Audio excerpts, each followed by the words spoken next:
This is the Sheetz at Woodstock, Virginia. One night I was there. Let me find my mouse. Where's my mouse? It's not even showing up on here. Here it is.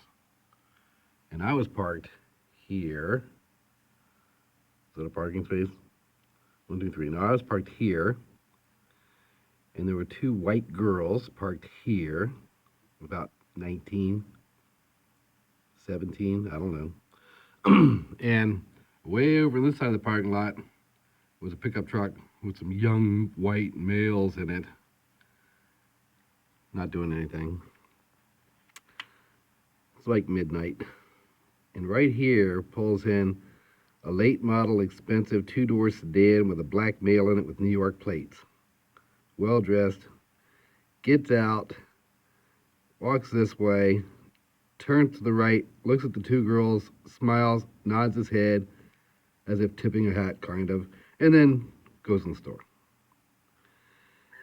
Then these girls get out of the passenger side, one of them does, walks over to his car, dumps food and drink all over the side of his car and the hood and into the open window.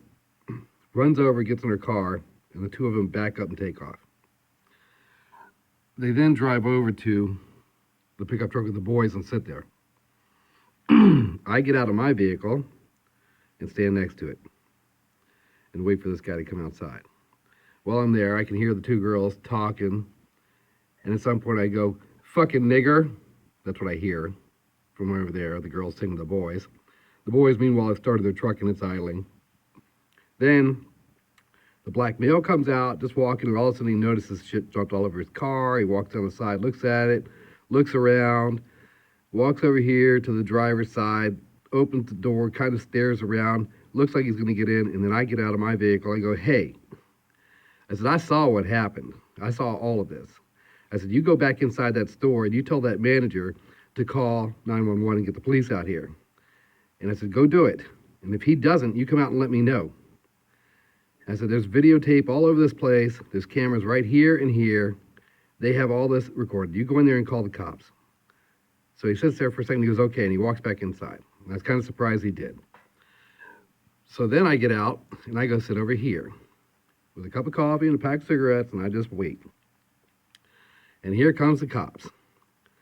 Cops pull up, 4 of them. Guy starts talking to him, and I sit there and just listen.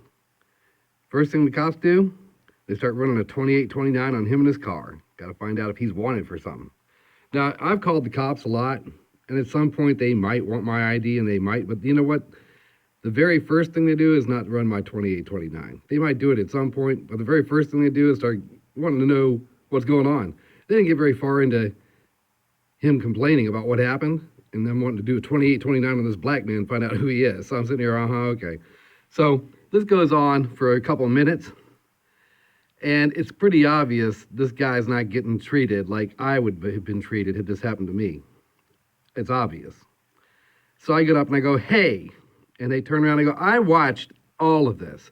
I saw what happened. This guy didn't do a goddamn thing but get out of his car and walk in this store." And I told him what the girls did, told him what I heard, and I said, "I saw what happened then, and I'm seeing what's happening right now.